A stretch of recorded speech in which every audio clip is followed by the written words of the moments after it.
Welcome back to another episode of the Shop by Shop podcast. I'm joined by my co-host Oscar, Ryan, and Will. Today we're going to be talking about a film that's a true timeless classic and a film that is easily the best film of the 1950s, written and directed by the greatest writer in the history of cinema, Billy Wilder. And this film is Sunset Boulevard. So we're gonna we have a couple different topics we're gonna break down about the episode. We're gonna get into the different characters, the way it shed a new light on Hollywood and the Hollywood system, along with their lifestyle and what goes on behind the movie cameras, along with just the way Billy Wilder brilliantly crafts his plot and just why this film is so relevant today. So to get started, we're gonna be full spoilers, but until we get the spoilers, in case any of you have not seen the film yet, we'll give you some reasons as to why this is a film you should absolutely check out. And I know a lot of people see 1950 black and white, and it's just instantly, nope, not for me. Don't want to watch it. But I really strongly encourage people, if there's one black and white classic film you're going to give a chance to, this is absolutely the film to do it. It's a true timeless classic, and that's why we speak so highly about Billy Wilder as a writer and director, is because he just had such a timeless quality, which has influenced so many writers today. And when you watch a Billy Wilder film, just the way it's paced, the characters, so many details we'll get into throughout the episode, it doesn't feel like you're watching an old movie. It feels like something where you just are going to forget that you're actually even watching a movie. So let's get right into it. Oscar, tell us, why do you think Billy Wilder is such a great writer? More importantly, why is this a film that people should check out, have they not seen it? Yeah, I think this film is just so impressive because of how ahead of its time it was, and it's even like 73 years ahead of its time. It's the amount of things in there that are relevant to now, not just kind of in general, but kind of what's happening at the moment with things like strikes and writers and going on like that. And it's just incredible, really. Obviously, because there's a big focus on writers in the film. I think Sunset Boulevard is definitely one of the best films of the 1950s. Like Alex said, it remains timeless even in 2023. It's a very relevant film, and there's a lot of themes that are very, very prevalent today. And when I went into Sunset Boulevard, I honestly avoided it for quite some time. Just not any particular reason. I was just kind of, it was on the back burner. I know it was a black and white from the 1950s, so tentative about watching it. But then just this past year, or last year, I should say, Babylon came out, and I read some reviews that kind of touched on the fact that it was so similar to Sunset Boulevard, or there were some eerily similarities between Sunset Boulevard and Babylon.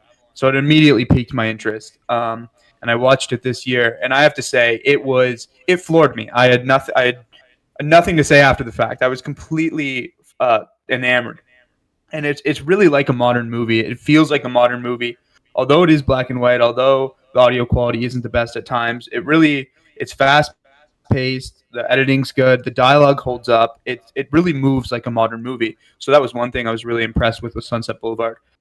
So I think it's definitely a good movie if you're trying to dive into some older films. It's like a trainer film almost for older movies, and I think Sunset Boulevard is kind of perfect that way.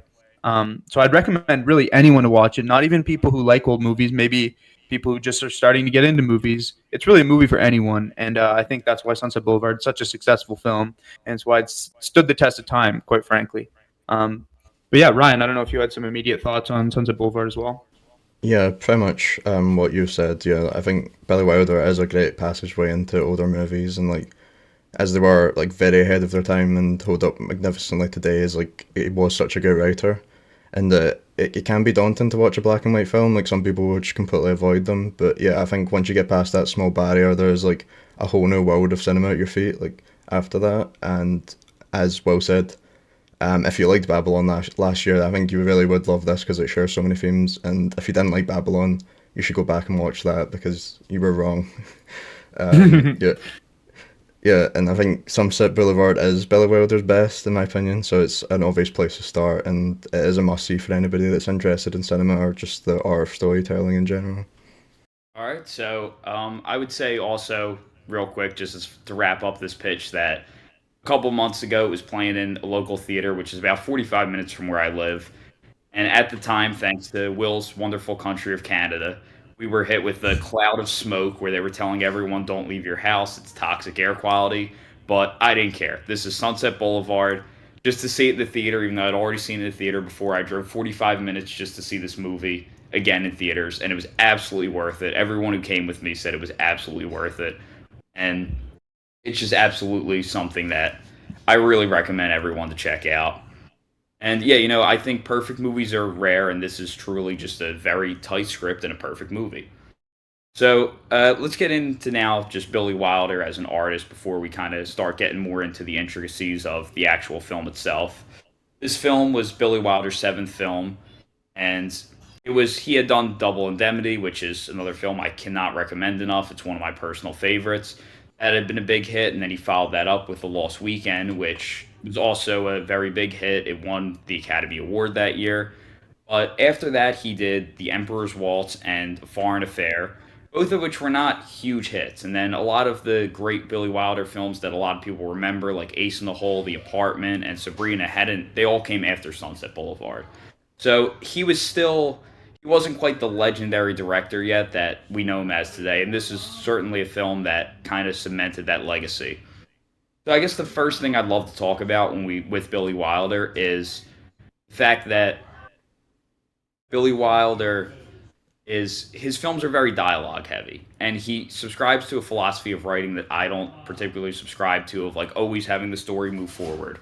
But yet he does it so seamlessly and smoothly that I never really mind his kind of emphasis on plot rather than the unconventional approach that someone like a Richard Linklater might take.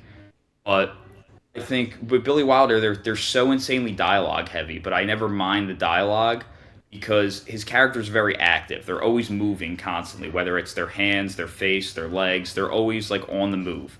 You can see a great example of this early on in Sunset Boulevard, where William Holden's character Joe Gillis makes a pitch to one of the executives, and just each story beat, they kind of just start moving in a different direction or get up in pace. For example, when the producer gets up and lays down, when he kind of is giving Joe some notes on what's wrong with his pitch. So I just love the activeness of his characters, and even though he will have it be very talky, he'll often shoot it in the longer take rather than coverage, and he'll always, keep the scene moving rather than just static talking heads. So Ryan, what are some things that you think make Billy Wilder one of the greats of all time? Yeah, so obviously he's been praised to no end about how great of a director he is. Just alone, he has like 3 Oscars for his Best Picture winners in The Lost Weekend and The Apartment. But I think the thing that is his main strength is the focus on his writing. I think he's wrote most of his films, and he was able to like properly build his director style around his like character writing and everything. I think he doesn't have that.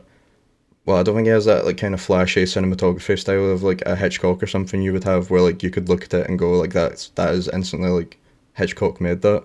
I don't think he has that. I think they're more focused on exemplifying like his tightly woven screenplays and like memo dialogue that were used or that he ended up being known for.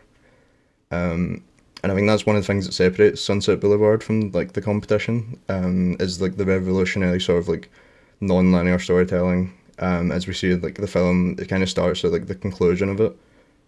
We see Joe, our protagonist, like in the pool, and I don't know any other film off the top of my head that starts like that, where you kind of told like the end. Well, Pulp Fiction eventually, actually, but yeah. There are a few films that do that backwards kind of start, but I think Sunset Boulevard was one of the first. Yeah. Yeah. Yeah. But yeah, it's such an effective way of just instantly hooking you into the story, and yeah, I think it also has a lot of like memo dialogue as well for the characters, whereas like Norma's quite a big character, and it's just a lot of memorable moments and big moments in cinematic history. Yeah, I totally agree with your sentiment, and I totally agree that Wilder is kind of a writer before a director, in the sense that his writing really permeates through in all of his projects. And that's really present in Sunset Boulevard. It's a pretty simple story actually, but the characters are pretty complex.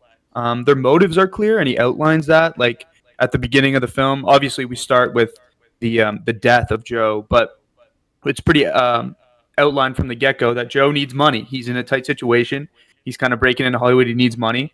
And Norma, she wants to get back in the spotlight. She wants to be that Hollywood starlet that she once was. And Betty wants to, again, break into the industry as a young writer. So we got these three different perspectives, three different characters with pretty clear motives.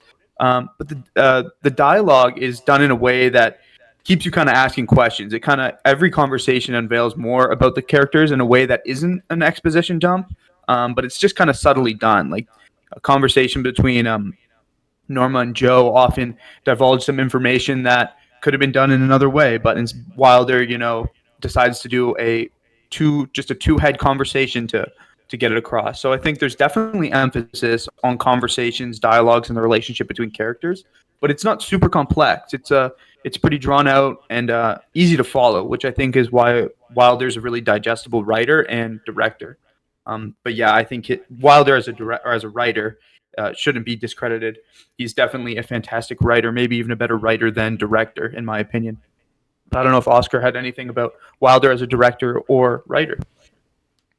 Yeah, I completely agree with what you guys have been saying. I just wanted to add something to kind of what Alex was talking about kind of the movements and everything on the hand gestures. I think it's quite clever how the opening shot of this film is just no movement. It's just somebody dead. And it's that kind of contrast that is just really, really clever in a director, and it kind of shows that throughout. Yeah, that's all I wanted to add. It's just echoing what you guys said already. Just such clever writing. Yeah, and I can bear with me on this. I can kind of relate it to a couple of my favorite filmmakers today, in David Fincher and Aaron Sorkin. I almost see Billy Wilder as the combination of the two, because Aaron Sorkin's such a precise writer, and you can really see that in Wilder. And David Fincher is a very precise director. So when you combine those two attributes, you really kind of get this Billy Wilder fusion, which is, I think, a reason why I love Fincher and Sorkin so much, is because they're such obsessive perfectionists in the way that Wilder is with his screenplays. And yeah, Sunset Boulevard is no different. Absolutely.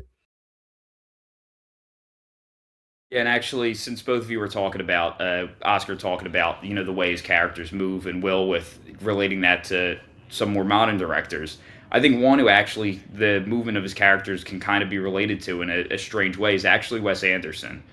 And even though there's obviously very many differences between Wes Anderson and Billy Wilder, I think both of them, every single movement of the actors and within the frame is very precise. But it's interesting the different ways that they're precise. Where Wes Anderson, every single movement's precise, but it's almost like a surreal, otherworldly kind of way. Billy Wilder, we talk a lot about him as a writer, but as a director, has somehow found a way where when you watch these films back, you can tell that every movement is very calculated, but it always feels natural. It doesn't feel calculated unless you've seen the film a couple times and have really, paid attention to it. Another brief thing I want to talk about in terms of the way his characters move is this one brilliant scene towards the beginning of the film where they're on a golf course and he's talking to his agent about trying to get a loan. And just the simple, repetitive hand gesture of just the agent tossing the golf ball up and down. And then just having the way it elevates the story beat just by the way he snatches the golf ball, just visually conveys, the change in mood just as much as what's being said in the dialogue. So even though it's, such a small thing, and it also really helps the actor's performance feel more authentic, it's just those little things like that separate Billy Wilder from so many directors of his time. So I guess now I think it's a good point, or actually, before we move into the script, I want to talk a little bit about Billy Wilder as a visual director, because one philosophy he has that I don't agree with is he says you should never notice a shot. You should never say, wow, that's a good shot. And I know there's a lot of people who subscribe to this philosophy, but I personally don't. And when you watch a film like Sunset Boulevard, you think, well, there's no way Billy Wilder subscribes to this philosophy, because the imagery might not be quite on the level of Double Indemnity, but it's still some of the best imagery you'll ever see in film. And then when I start looking into it, I realize that The Apartment, for example, or Some Like It Hot, those films don't have that same imagery that Double Indemnity and Sunset Boulevard do. And then when you look into who he's working with, you find the name John Seitz, who was a cinematographer all the way back from the silent era, who is definitely one of the pioneering legends of cinematography. So that begs the question, was it really Billy Wilder who created these images, or was it him leaving John Seitz to do his own interpretation. So I'm curious, Will, what do you think about the imagery of Billy Wilder films and his kind of approach to script over picture? Yeah, I think, like we've kind of touched on before, like I said before, he's kind of a writer before director, but I think there's definitely strong visual directing in Sunset Boulevard in particular and Double Indemnity. But that's a review for another day, another great film. But yeah, and one just visual um, implementation, or I guess it's kind of the mise en scene. It's also the part of the setting, but it's the pool, and the pool serves such a great symbolic and visual representation for what the characters want and desire. And I think there's a Billy Wilder quote that perfectly sums up this movie, and it says that Sunset Boulevard is about a man who wanted a pool, got a pool, and died in a pool. And I think that's just so poetic, and he does a really good job of visually directing and representing that throughout the film. It starts with a dead man in a pool and works backwards throughout. So, yeah, I think Billy Wilder definitely embodies the visual symbolism in this, and it's not a weak point in his directing, especially in his later works. So I think as a visual director, he is very successful as well as a writer as well. But yeah, Brian, I don't know what you thought about Wilder as a director or a artistic visual director. Yeah, Sunset Boulevard is definitely one of his more interesting, like visual wise, in his filmography. Um, it's kind of example of a film noir, like a film that's kind of categorized, but it's like dark, broody atmosphere, and I mean that really does help towards like the themes of the movie. But about like this being like the underbelly of Hollywood, and like it's like a great use of like shadow and light. I think this is one of the best black and white films I've ever seen. But yeah, I do get the focus on where there's directing. Like I said, like he doesn't have that standout directing, I think, compared to other directors where you would just look at it and see. And a couple of these other films, like The 7 Year Itch or like Sabrina and that, they're all kind of in like shot in one location, kind of like a play or like a set, and they're not as like fantastical as Sunset Boulevard, I think. So yeah, I think this maybe has like a, well, Double Indemnity definitely has great directing, but maybe has like a spot in his filmography that's different. But Yeah, I don't know. I think Alex brought up a pretty interesting point about comparing him to Wes Anderson in the sense that I don't know if you can see a frame from a Billy Wilder film and be like, oh, that's a Wilder, that's a Wilder. But you could definitely do that with a Wes Anderson film. But there is kind of this atmosphere and feeling that Wilder's able to create, especially in Sunset Boulevard and Double Indemnity. Um, so yeah, I think from a visual directing standpoint, he's pretty good, and he does have a little bit of a style that you can definitely feel, but maybe not so much as some of the other directors like Wes Anderson, like Alex mentioned. But Oscar, did you have any input on that? Yeah, I've only seen three of his films. This, Witness for a Prosecution, The Apartment. This is out of all of them, easily I think visually his best film. But echo what you guys are saying. His visual storytelling isn't as clear as some director like Wes Anderson, but that's not a weakness at all. But that just almost proves that how good of a writer he is. That he doesn't need that kind of visual storytelling to move his films along, I guess. Yeah, and Will touched on the quote about the pool in this film.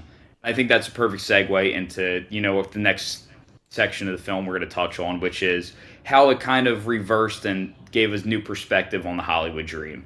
So obviously, when you see this from a modern day lens, this film famously a lot of people in Hollywood at the time didn't like the film because they said, "Oh, Billy Wilder betrayed us. Billy Wilder exposed us." But I've actually heard people say, like, I don't really get how it exposes Hollywood because we live in a world today where we've seen things like Harvey Weinstein and like much worse, darker truths about Hollywood. So this might not seem to a modern day audience like the ultimate exposing of Hollywood truth, but let's take a look at what Hollywood was at the time. It was a place where we didn't have, TMZ and all this social media and kind of ways to see inside of the Hollywood life. What Hollywood was whatever the media portrayed it as to the public, which was, the place where dreams were made of. It was the mansions, the fashion, the pool, the flashy lifestyle, the cars. And when we see Sunset Boulevard, all of these things about the flashy Hollywood lifestyle are present. only they're not flashy and glamorous. They're old and relics of a time of the past. We see the mansion; it's like decaying. The pool's decaying. Cars like a relic from the 1920s. And when we look at the characters' motivations, it's just like Billy Wilder said. We never hear Joe Gillis talk about being motivated by the art or this passionate desire to make movies that you would hear in a Martin Scorsese interview, let's say. It's, he said, like, I always wanted a pool. His motivation in the beginning is, we'll get into character motivations on a deeper level later when we get into the character section, but all the motivations come from very materialistic places rather than they do from a love for the craft of the art form. So, Ryan, what are some ways that you think this film does a great job of kind of reversing the Hollywood dream from what the 1950s public saw it as? Yeah, this definitely delivers like a very deep insight into like the world of Hollywood. It's just at the start of the talking pictures era of Hollywood, and yeah, so it's a really interesting to see like the side that isn't all the glitz and the glam. We see that quite a lot in like a film that would come out in that decade. Singing in the Rain. They showed a lot of like the parties and like the good side of it.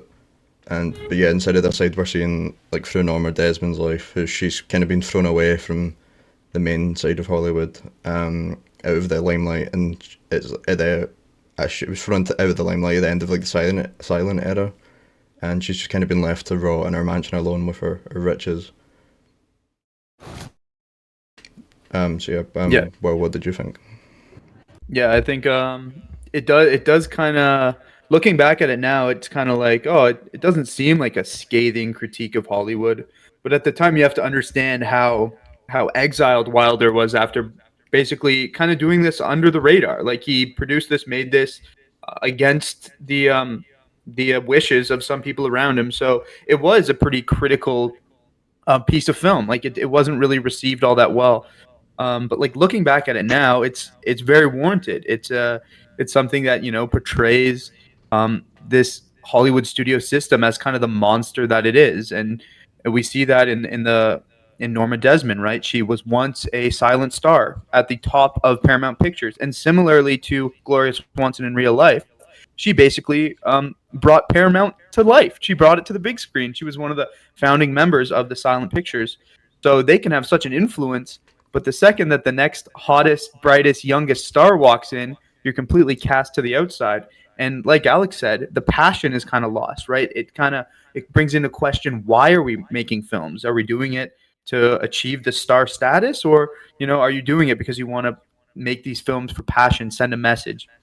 So yeah, I think it's a really interesting take on it, and it definitely ages uniquely as well. But we've seen other Hollywood critiques kind of spawn off the back of this. So yeah, I think Sunset Boulevard walked so that others can run.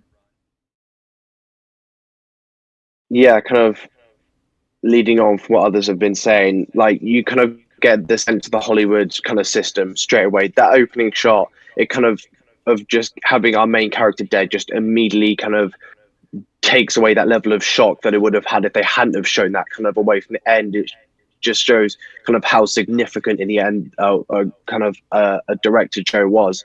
He was just this guy, and by the end he just followed a dream that just got him killed, and that's just Hollywood just summed up, and that's all in the first shot. And I think that's that kind of the pool kind of death kind of reminded me a lot of kind of The Great Gatsby. I don't know if you guys have read it or seen the film. That's obviously kind of set 30 years beforehand. Obviously the book was written about 40 years before that, but I think even that's just because obviously in that they don't choose to do that, they leave it towards the end, which is kind of a different way of approaching it, and kind of leaves that shock value out of it. But obviously Hollywood wasn't a big thing around then, but it's a kind of more critique of kind of the upper classes in that film. Yeah, and another thing Oscar touched on, that opening scene of the film where it kind of just really sets the tone and let us know what we're in for right away. And another thing Billy Wilder does with his writing in that scene is he talks about, this is what the news is going to say, but this is what the real story was. And it's just from right away, it's showing us what goes on behind the cameras. And really, a lot of this film is about what goes on behind the cameras. And It's like even at that upbeat party where on New Year's where everyone's having a fun time, it's like he's saying, it's all people who have desperate like threads of a career that are not really going very well. And then there's the one moment when it's still early in the film when William Holden is just driving his car. It's kind of like the shot in Psycho almost, where he's just looking at the camera with the voiceover. And here he uses second person and says, like, you give it a crack at it. Like, you go chase the Hollywood dream. And I think what that scene is he speaks in second person. He's really addressing the audience and telling them directly that, like, you couldn't make it in Hollywood either. And it's not the dream that you would think it is. Also, in terms of the on versus off camera, people would think of, especially in the 1950s, where they really weren't aware of filmmaking like some people are today, even though many still aren't. But they thought of Cary Grant, Jimmy Stewart, Audrey Hepburn, Kate Hepburn, like these big stars who everyone wanted to be. And the Sunset Boulevard shows us Hollywood as not the people who have the lives everyone wants to be, and the rich and famous. It's really the core theme of the film is desperation. I think there's so much desperation in every character, and it was the first film to ever portray Hollywood and the people who live there as desperate people. And I think it was just such a great reversal of what everyone thought of, is because it was, for most people, Hollywood is a place, and the movies were a place to get away from the desperation of their own lives. And here they are seeing a film saying that the people in Hollywood are even more desperate than the viewers at home. So I'm curious, what do you guys think about kind of the off camera? I guess we'll start with Oscar. What do you think about the on versus off camera element, along with those themes of desperation? Yeah, I think Norma's, Joe actually is kind of the biggest driver of kind of that desperation. He's just this guy who's just stumbled upon this old rich actress and he's just clung to her the entire film. And look where it's got him. He's dead by the end, but we already know that by the start. Um, yeah, that's for me. He's kind of the biggest driver of that. I don't know what Will or Ryan thought. Desperation's the word of this movie. Absolutely, that is the theme. It's depravity, right? It's like people with their backs against the walls, seemingly, but not really. I guess like Norma, kind of, they all live in their own little worlds, right? Even Max, like Norma's butler slash ex director, he's come from this world of lavishness as well. He's had this character arc of transformative depravity as well. He's willing to do whatever to stay attached to Norma because he still loves her. But every character has a element of depravity, and I think that's a really good thematic inclusion that Wilder, interjects with all of his characters. And I think Alex, you said it best with the depravity. But yeah, that's kind of the main theme, and I totally agree. It is a very depraved film. Yeah, I think the film's definitely a great insight into Norma as a character because she is such a fascinating character on her own. And Gloria Swanson is like one of the biggest strengths of the film, I think. And she definitely serves as a cautionary tale to people about outside of the cameras about the destructive nature of fame and obsession. And when I rewatched it the other day, I noticed when Joe's like walking into the mansion for the first time, he mentions the Charles Dickens book, Great Expectations. And that brought back memories from reading it in school. I'd completely forgotten about it, but it had like a character called Miss Havisham, and she's like an old woman who locks herself in the mansion after being left at the altar, and she like still wears her wedding dress and like she won't leave the house. And there's like so many comparisons with Norma Desmond for that. She hasn't been left at the altar or anything. On the other hand, she's like angry at the world for leaving her behind, and like the movie business like just thrown her away, and like nobody else is in love with her, and her fame's kind of faded away. But yeah, and there's a lot of instances of her like self-obsession as well, like that where like Joe was like trying to convince her to cut her outside of the screenplay, but she just refuses to.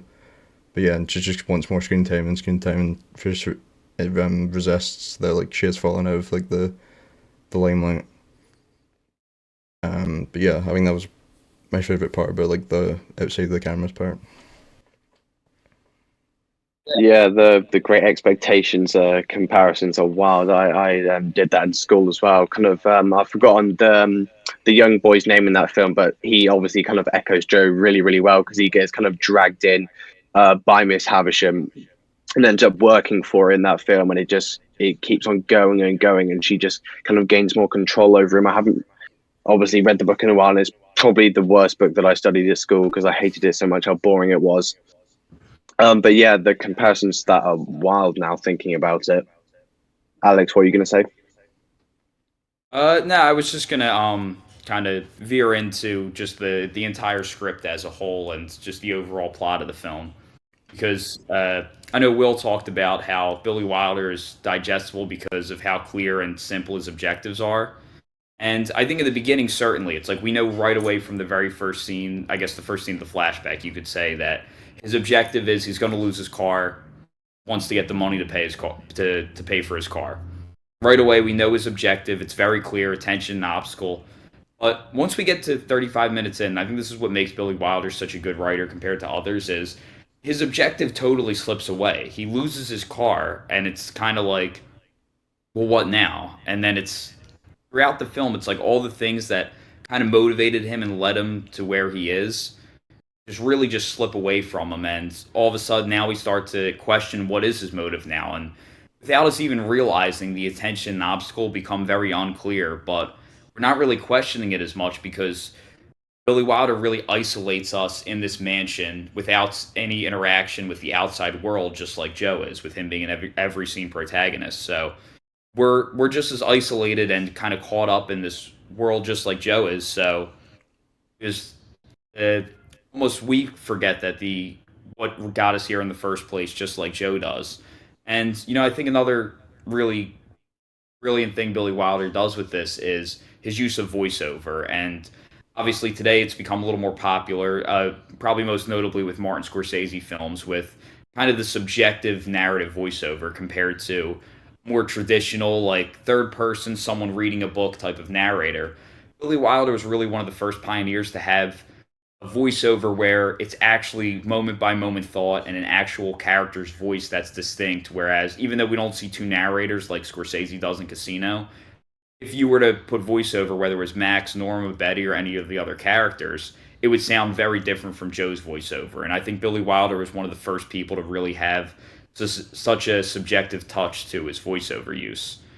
So, Will, what are some things you think Billy Wilder does just as a whole with this script, which really kind of help it evolve perfectly and flow nicely and make it one of the best scripts ever written? Yeah, I mean, there's just a lot of components in this script that are working together to make it so great. But I think the three main characters of Joe, Betty, and Norma are like the perfect catalysts for what Wilder's trying to get across here. We've got Norma, who's kind of on the outside looking in. She was once the star who's faded away. And Wilder's done a really good job of um, really isolating Norma and pushing her kind of out of the limelight, even though she wants to be so far in the limelight by, developing this mansion in the middle of nowhere and having these kind of old rickety stairs and pool, like these kind of open space areas that really kind of isolate her as a character, which makes it hard for her to gain the attention that she so covets. And then we kind of have Joe, who is kind of the in between of Norma and Betty. You could say he kind of walks the line of greed and the boyish optimistic writer entering Hollywood for the first time. There are moments where you kind of see that Joe, maybe he is in it for the passion, but it always contradicts itself, kind of going back to maybe he's kind of here for the money. And in the midpoint, Joe really seals his fate by going back to Norma when she attempts suicide, and that kind of sets up his own demise. And then on the other end, we have Betty, who is kind of a complete opposite of the spectrum, the bright eye, breaking into Hollywood, kind of what the naive viewer perception of Hollywood would be, right? This writer with the world at in their palm of their hands. And I think Joe can kind of bounce between Betty and Norma and take the traits of each character and reflect them off himself in a way that is so successful, in a way that is a perfect balance of the evolution of Hollywood. And the script is really the focal point of that. It's the conversations that Joe has with these other characters. So yeah, the script allows these characters to flourish, and I think dialogue is definitely the reason for that. Yeah, what you were saying about Joe is a really interesting point of the film because he is a really complex character, and that even though he is our protagonist, he's not really better than anybody else. He kind of reeks of desperation as well. Like he's desperate to get back into the business like Norma, and he's willing to abuse Norma's like clear mental illness that she has, like just to scrounge off her, like use her riches and resources so that he can write his next big screenplay. And even though they form like a sort of relationship, it's more of just him being trapped. I think she friends of suicide, so he feels like he can't really leave. And but even then, he still can't stay loyal because he kind of cheats on her with Betty. Even her, their relationship's really toxic because he's just also using her as a way to get back in as well because she's an up and comer like writer in Hollywood as well.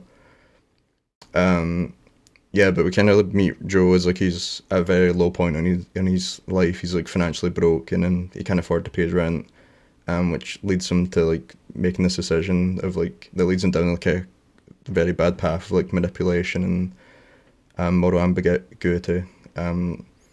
Yeah, but I really like where we see Joe's character like change throughout the film, because we just start to see him as like this desperate writer, but he kind of evolves with Norma, and kind of struggles with his own morality and like the consequences of his actions. But yeah, he is a flawed character, but he's also quite relatable because I think many people have experienced like the fear and like not being able to achieve their dreams. So I think you kind of see the movie through Joe's eyes, and we see the lengths that people will go to achieve their goals in Hollywood. So it kind of goes into the theme of destructive nature and fame of obsession, which is like a big theme in the movie. Do you have anything to add, Oscar? Yeah, but I don't know why I just thought of this, but kind of Norma and Betty's characters are kind of like almost like a tug of war contest. So kind of Joe in the middle. They're both kind of back and forth, like dragging him to either side at each point of the film. But kind of really, like you said, he's kind of focused on Joe. All Joe wants to do is to gain wealth, and for him, it's about how can he do that quickly, which obviously ends up being the quick way, but the very risky way, which is obviously with Norma, because with Betty, he's kind of thinking, "Oh, this is really not going to work out. I'm not gonna, maybe not gonna kind of get that script out that they were working on pushed and produced."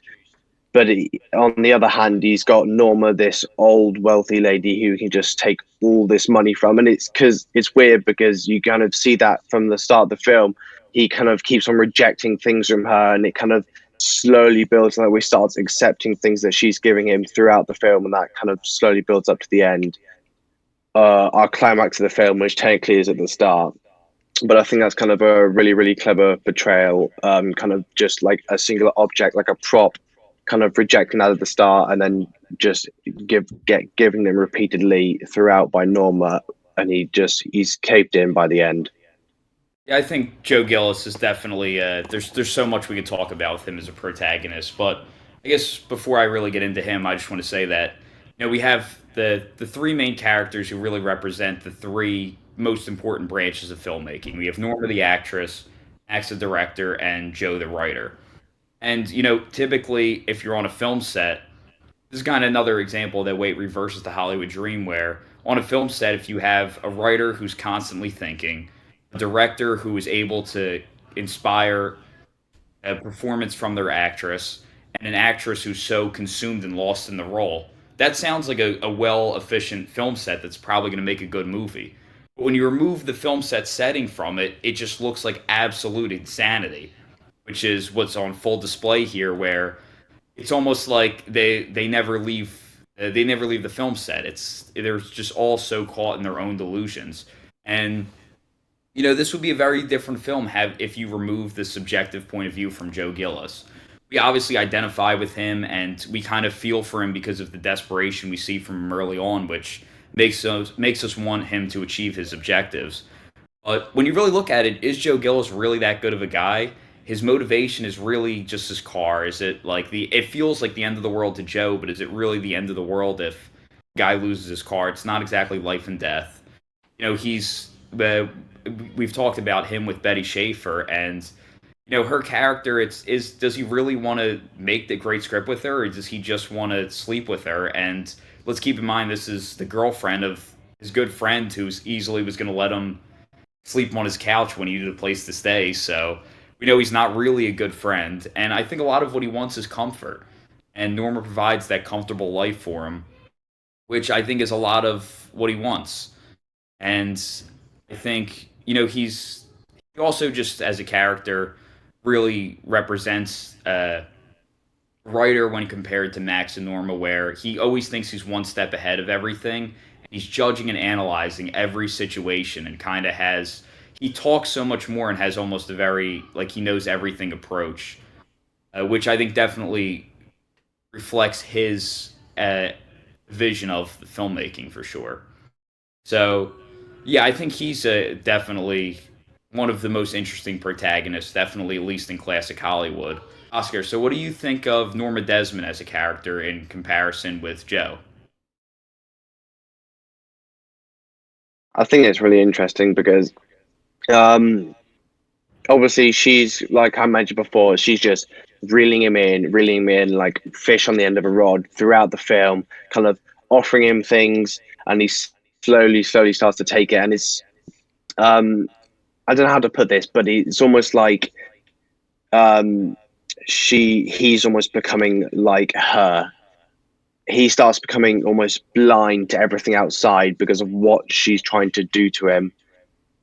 Trying to, she's just trying to get him for his own, and but he doesn't really see that she's just using him um, to get her script push and to get her back into the world. Yeah, I think a big key component of all that and what Oscar and Alex are saying is this delusion. I think when you're in Hollywood, there's this acceptable level of delusion that everyone kind of buys into, just in movies in general.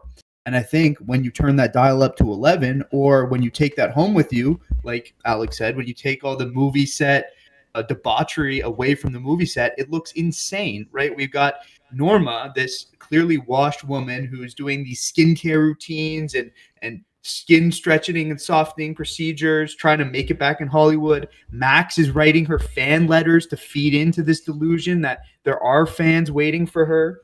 And Joe also kind of adopts this delusion the closer he gets to Norma, right? Joe kind of thinks that he'll be able to prevail, even though he kind of signs his death waiver in the middle of the film. So there is this kind of like delusion that circulates throughout the entire cast. And even with Betty, like she's got this open-eyed optimism that is in a sense a little bit delusional. Like, is this script really going to hit?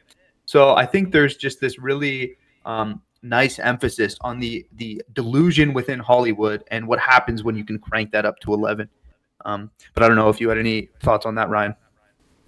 Yeah, Norma and Joe's relationship is a really interesting part. Like, I'm focusing on like Joe's desperation to like kind of get back into the film industry by abusing his racial relationship with Norma, which ultimately leads to his downfall. And that's a really big part of the film, as it shows like a cautionary tale about like the dangers of becoming too obsessed with your own success. And a lot of the characters are really centered around their relationship with Norma. I really liked the Max's like storyline. He's kind of introduced as just a butler, and we don't think he's really that important to start. And we just assume he's like a caretaker for an Asian silent movie star. But as the film progresses, we see that he's actually a former director of Norma, and that he's kind of just gave up his own career to serve Norma. And it, like Will said, he protects her from the outside world and like continues to add to her delusions by sending her fan letters every month. And Max is just really loyal to her fault, and it's quite clear that he's still in love with her, despite her mental decline and their obsession with her former glory. But yeah, Max is a really big part of the film that I think you don't think is going to be there at the start. Like you said, with the director, writer, and actor, like the writer and actor parts are a big part of it, but the director kind of has a bit that sneaks up on you at the end. Which is kind of reflective of the director's role in a real film. Like another little nuanced layer from Wilder there. Yeah, there's a lot. There's so much we can get into about the character of Max, but before I kind of get into him personally, there's a couple things I want to touch on about Norma. I mean, just in contrast with Joe, who actually, like Will said, how Joe's kind of like a has-been, just like Norma is, and I agree with that, where even though, based on the subjective point of view, we think Norma's the one who's washed up, clinging on to threat of a former career, Joe's just as guilty of that, just really hanging on to a career that's obviously seen its prime. But in contrast with Joe, also there's Norma's movements are just so slow and over exaggerated. Her reaction to everything is so insanely over dramatic, just like a silent film. If you watch a lot of silent film acting, it's not very realism. It's very over the top and over dramatic. But I think the most important thing about Norma is we've been talking multiple times about why is this film relevant today? Why should young people and people born in the 21st century give a shit about this film that was made in the 1950s? And I think Norma Desmond is more relevant today than even she was in 1950. This is an era of Instagram and social media. People are absolutely obsessed with their image and living in delusions and just being adored because Norma has money. She can live comfortably, never working again for the rest of her life. And but that's not enough for her. She's not happy, and she doesn't really care about her money. It's disposable to her. What she wants is to be adored by mass groups of people. And I don't know, to me that sounds a lot like social media. That sounds a lot like social media influencers and a lot of people who kind of want to be social media influencers in the same way the audience looked at Hollywood as, oh, the Cary Grants and all them live the life that they want to. And there's really Sunset Boulevard shows us there's a lot of darker things behind the scenes. And I think that's no different from kind of Hollywood today with the influencer social media celebrities, where I'm sure if you look into a lot of their lives, they're probably not as glamorous and perfect as a lot of young people might think. So I think this film is absolutely as relevant today as ever before because of the character of Norma Desmond and just this obsession with her own image and being adored by mass groups of people, which I think we see more of that today probably than you did back then. So, Will, what do you think about, just Norma Desmond as a character and her relevance today? I think you hit the nail on the head there, absolutely, and that's kind of exemplified in the final scene of the film. It's my favorite shot of the film, my favorite scene of the film.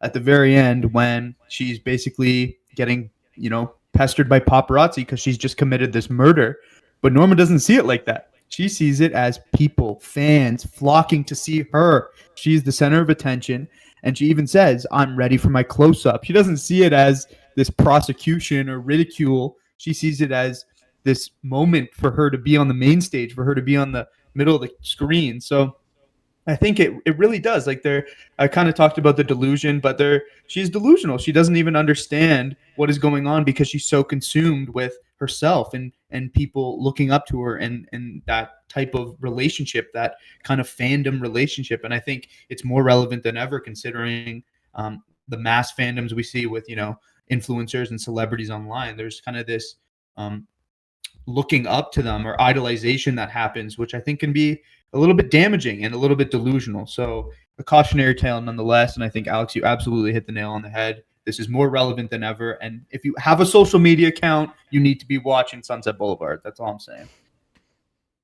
Yeah, Norma definitely does serve as a cautionary tale. Like today, with like social media, like anybody can become like famous, and it's even more accessible than ever. Like compared to like the 50s, or where it was pretty much just movie stars.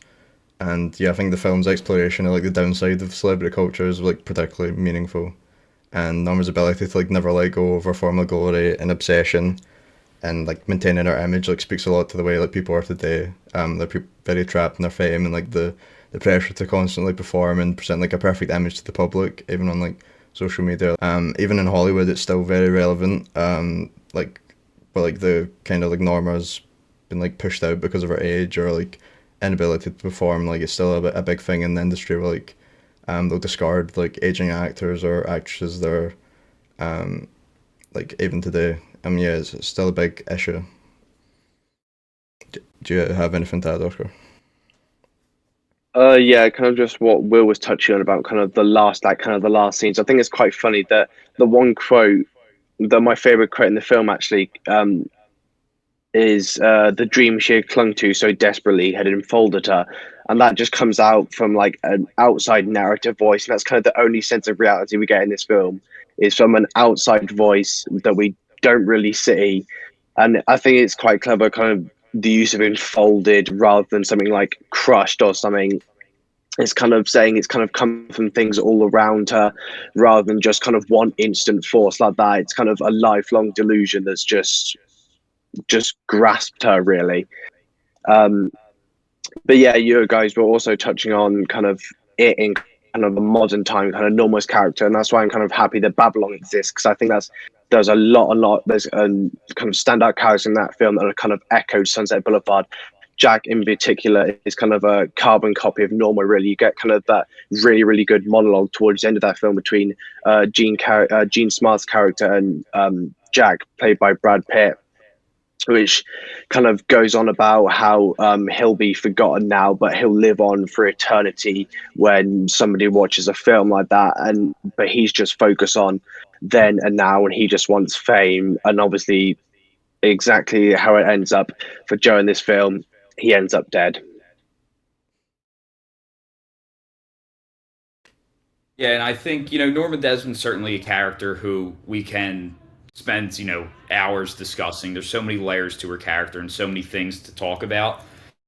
But I think, from a understanding the character perspective, the second we enter that main living room where there's the pictures of her everywhere, and I briefly can't talk about without mentioning how brilliantly Billy Wilder does that with kind of the sci-fi music playing and the way it's a wide lens, but William Holden's at a closer distance, and kind of he spins as the camera's moving. Just creates such a surreal feeling when we enter that scene. From that scene in that moment, we pretty much understand Norma as a character. But a character I don't think we understand right away is Max. We constantly see Max, and Billy Wilder always shows him, but we just don't know much about him, and there's just something always seems off. Kind of from the moment where he's one-on-one with Joe Gillis for the first time, and he still shows this, like, we get his devotion to Norma when he's around her, because at least we assume at the time she's his employer. But when he's one-on-one with Joe Gillis in the room and he still shows this insane devotion, it makes us a little curious. It's something's off about him. And as we kind of progress with the film, we see that, like we'll mention, he never stopped directing her. She's an actress living in the delusion of her insanity, but so is he. He's enabling her. The job of a director is to make an actor believe their fantasy and believe that they are the character. The entire film, he's making Norma believe that she is the Norma Desmond of the 1920s by writing the fan letters and, lying about the Paramount call, and he's doing whatever he can to create that delusion. I also think it's interesting how we really see a lot of signs of Joe becoming Max. We know that Max was her former husband and that he is now the butler, and he once slept in the same bed Joe's sleeping in. And, once we find out that he was her former husband, it cuts to a close-up of Joe, just like there had been a close-up of Max in that scene, which is kind of creating a matching sense between them. And, Joe makes that decision driven by guilt when she attempts suicide on New Year's Eve. And we know that Max feels a lot of guilt about ruining her career. So we could easily see Joe being driven by guilt just like Max to eventually be Max one day for all we know. And I think Billy Wilder does a great job of hinting at signs that Joe could eventually become Max. So, Ryan, what do you think about the character of Max? I know you've touched on him a little bit, but just in terms of his relationship to Norma and Joe as characters. Yeah, I think you pointed out a lot of the things about his character, and as I said before, I think Eric von Stroheim, I don't know if that's how you say his name, but I think he really is just an outstanding performance as Max in the movie, and he really captures the character's devotion and heartbreak to Norma. And yeah, he's a very essential character in Sunset Boulevard, and his tragic story adds to the film's haunting themes and everything. Like you said, yeah, it's kind of a reflection of what Joe is going to become. But yeah, I don't think I have anything else to add to Will and Oscar have anything. I think you guys summed it up perfectly. Max is a pretty pivotal character and very influential, especially as we kind of get more and more about his past story. So I totally agree with everything you guys are saying. I agree. Yeah, so, and then, one thing Billy Wilder does that's interesting is I feel like most people, if they were to make this film today, what they would do is, all right, we have Norma Desmond as a character, washed up silent film star. What they would do is put a young, hot movie star to contrast Norma and really play on the contrast between the two. But Billy Wilder doesn't do that because this film is all about behind the cameras. He doesn't want to show us anyone who's in the spotlight and is living that, luxurious Hollywood lifestyle. What he instead gives us is the Betty Schaefer character, who contrasts Norma in honestly more subtle ways. We know that she's young, she's a fresh face who hasn't been beaten down by the industry yet. But in that scene where her and Joe talk about, how she used to be a child actress, we see that Betty doesn't care about being in front of the camera. She's the only character who really embraces this behind the camera role and not caring about being adored by the masses, not caring about her appearance constantly, which subtly is really the opposite of Norma. And we know that she hasn't been beaten down by the industry yet, but she really is, as a character, stand-in for the audience in a lot of ways, not just in her kind of optimism and her ignorance to what the reality of Hollywood is, but at the very end of the film, we have, Joe admits everything to her and says, this is the truth of who I am, this is what I've done. And, how does Betty reply to that? She says, Joe, I didn't hear this. I've never got these phone calls. I've never been to this house. She is so in denial of Joe and the reality that she's willing to live in a delusion just like the rest of them. And I think this is really why she's a stand-in for the audience, because all of us sitting in the theater or at home or wherever you're watching this film, what are we going to do? We're going to watch this film. We're going to see the harsh reality of Hollywood. And then we're all going to go on watching the next film, living in the Hollywood delusion once again, still pretending that these movie stars live lifestyles, still wanting to be, Leonardo DiCaprio and Brad Pitt or whoever the stars are today. Just like Betty, we're going to ignore everything we've just seen, which is why I think she's such a brilliant stand-in for the audience. So, Will, what do you think about the character of Betty Schaefer and her role in the film? Yeah, I totally agree. I think she provides this cyclical reflection of the studio system, right? We kind of see it, like you said, with Max, Joe kind of evolving into that Max role, but the audience is reflected in Betty, as you said. Like, we're going to go on, continue watching, even though we just watched this cautious tale of Hollywood. So I think Betty serves as that inside look for us, and she's definitely a pivotal character as well, especially later on in the film when it's really Betty versus Norma, and Joe is forced to kind of pick between the two. But yeah, I think Betty is definitely a really good character in that, and she definitely provides some insight for the audience and some reflection for the audience as they're watching. Yeah, I don't know if you had anything to say about that, Ryan, as well. Yeah, like we were talking about the reflection of like Joe and Max, like him becoming that. Yeah, it's very a good other side of it. Like she's becoming Joe. She's more like the fresh face of Hollywood, and yeah, I think that was a really good just way of showing like how far Joe is going to go to like trying to abuse everything he has to try and get back into the making films or just get back into Hollywood. All right, so before we wrap up character, I want to talk about, a side character. I want to talk about the best actor in this film. There's an actor who is one of the most legendary actors ever, and he's the best actor in this film, Mr. Buster Keaton, with his probably 2 seconds of screen time playing cards. In there. What's up? He's in there. They threw him in there. Well, there's another person with him. There's another old Hollywood figure sitting down playing cards with him. Who else is besides Buster Keaton? There's H.P. Wallace. I forget. I can't remember who the third one is, but H.P. Wallace. Yeah, there's a few of them. They jam him in there. But yeah, continue. Go ahead. Yeah, actually, that's when Buster Keaton comes up, and when I've seen it in theaters, it always gets a couple laughs. And for those of you who watch and who don't know who Buster Keaton is, if any of you are a fan of Tom Cruise and Tom Cruise doing his own stunts, imagine that like on steroids, and that was Buster Keaton. He was a star of the silent film era who also starred in his films like Charlie Chaplin, kind of that slapstick comedy, but he did some of the most outrageous, unbelievable stunts in the history of film, which would never be done again because it's a miracle the guy didn't die. It's a miracle he lived to even be in Sunset Boulevard. But I also just want to talk about a couple of little homages Billy Wilder throws into Sunset Boulevard.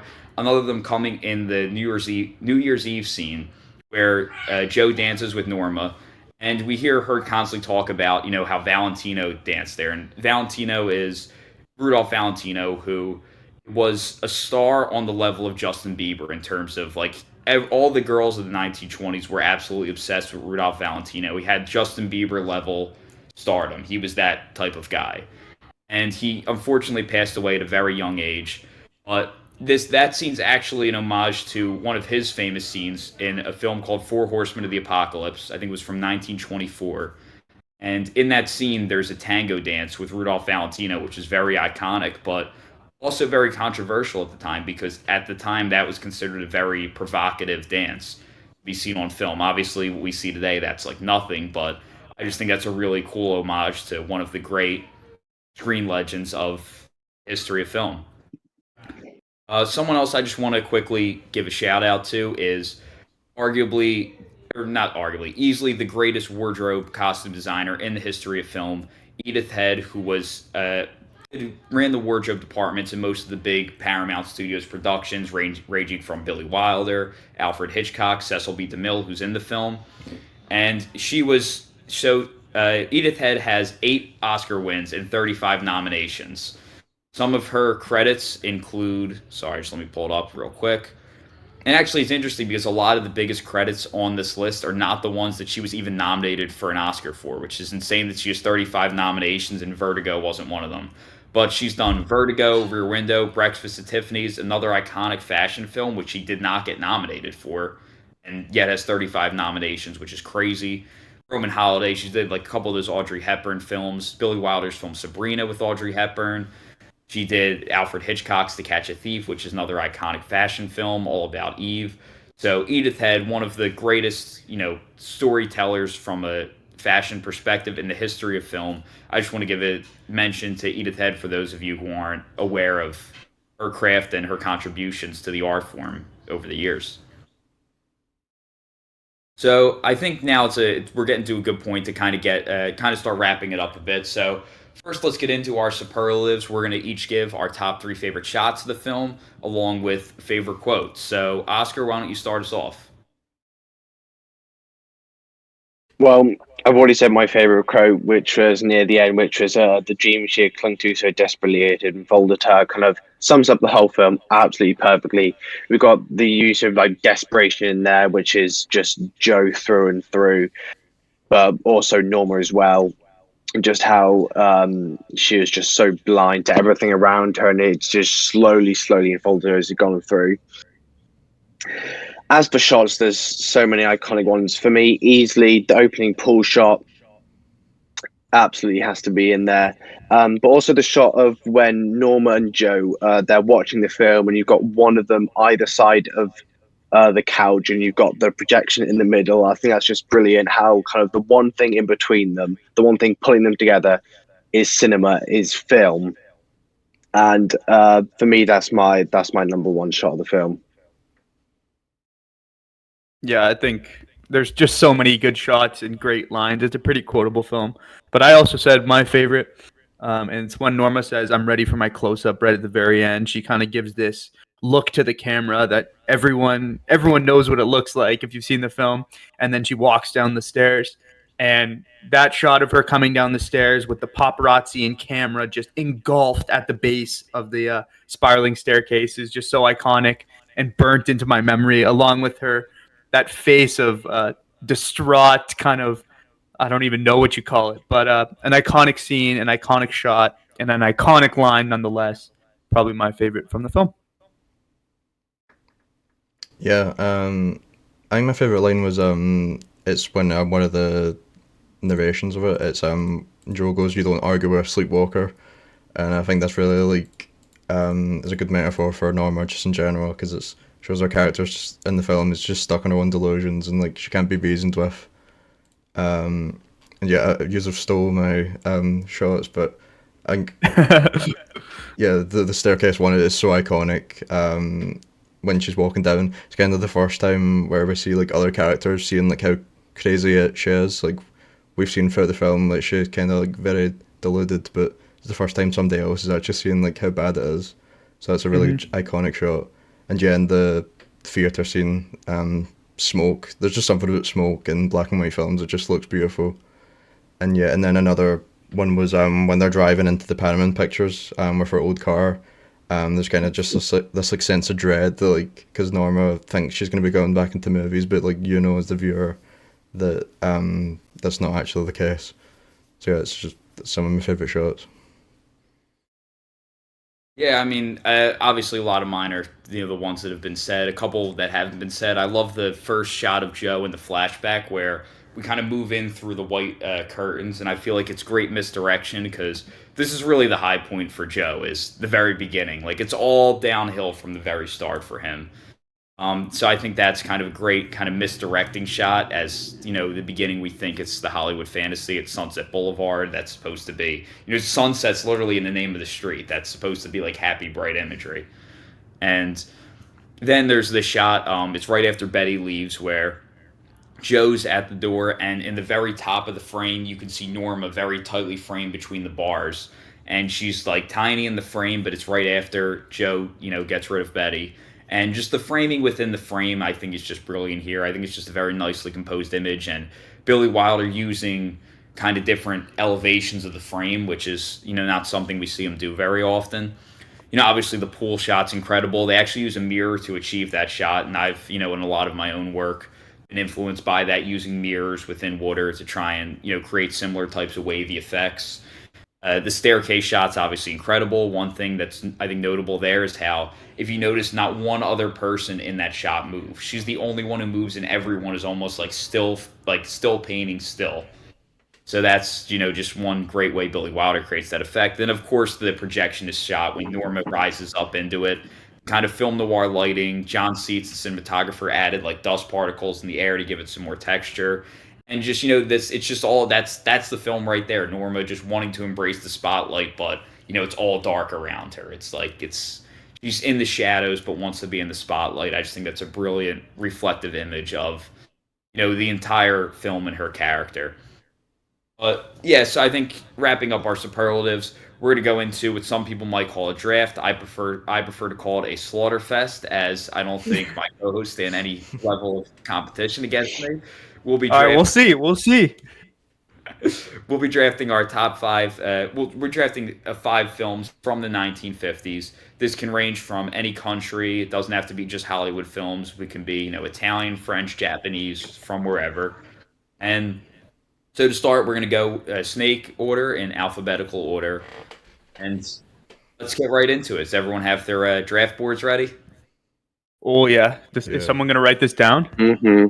I can. Okay, sweet. All right, let's cue up the Roger Goodell NFL draft music. All right, with the first pick, the first shot-by-shot draft, Alexander Biscardi is proud to select director Billy Wilder, Sunset Boulevard.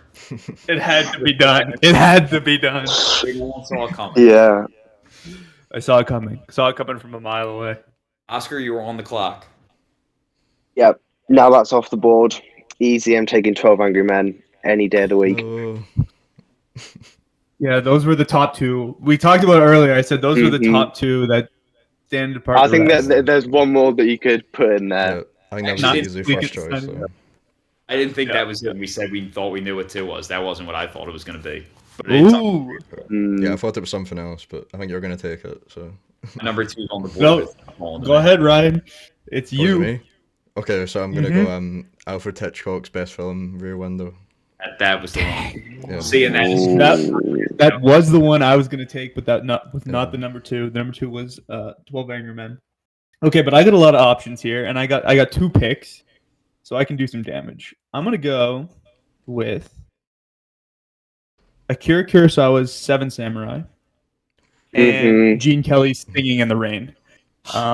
Little thematic juxtaposition, but 2 phenomenal films. Damn it. Thought Singing in the Rain might fall to me. Yeah. Yeah. Ryan is back on the clock. Okay, so I'm going to go a movie that's often number 1 in lists, and that's Vertigo. Damn it. Good pick. Oscar is on the board. Oh dear. Just going from what I've seen, I'm going to go with. I'm going to take Rashomon. Okay. Good pick. Good pick. All right. With my number 2 pick, I'm going to take one of my all-time favorite films, a film that has so much personal connection to me, and that is Francois Truffaut's The 400 Blows. French film, highly recommend it. Best coming I of knew age. that was coming. Yeah, that's going to be my next one. Damn it, man! I thought I could get that. I will take that, and then we're gonna double that up with a film from. Wow, damn! No, I'm not gonna lie. I'm kind of stuck on two. I wonder which. All right, I know this ain't coming back to me, so I'm taking it. Now you know what? Change pick again. I'm taking my favorite film, even though the other one definitely won't come back to me. Give me Leah Kazan's masterpiece, starring Marlon Brando, On the Waterfront. One of my all-time favorites. I can't not take it, even though there's a good one on the board that won't fall to me. Good pick. Okay. Nah. Oscar. My third pick. I'm gonna go for Ikaru. Gonna go for another Kurosawa. That's a good pick. Taking all the big hitters. Ryan? Yeah. Okay. I was gonna take Ikara, but I think I'll go Kubrick's Paths of Glory. Oh, That was the one. That was the one? Yeah, that was the one. Yeah, that's one I haven't seen, but I know so many people love that film, and people call it the best war film of all time. Yeah, I think that is another 50s film that most people have seen. Yeah. Ooh, okay. It's not even his best war film. Yeah, no, it's not. But, Wow. What Full Full Metal Metal Jacket's Jacket better. you have? yeah. Full Metal Jacket's better. Okay, this leaves me. Yeah, I don't know. I would definitely. I don't know. Actually, they're pretty close, I'd say. Well, I haven't seen Paths of Glory, but Full Metal Jacket's damn good. And based on what I've heard about Paths of Glory, I don't know. Okay, that being said, I don't know where I'm gonna go. I feel like I have to get a Hitchcock in there, and I'm maybe gonna go for a little bit of an underrated one. I'm gonna go North by Northwest, Alfred Hitchcock, and then I get the back-to-back picks again, right? So I get another one. I'm gonna go a film I watched in school called A Man Escaped by Robert Bresson, and it's good. It's really good film, but not many people have probably seen it. I've heard of it. I missed my chance to see it in theaters, unfortunately, but I did want to see it.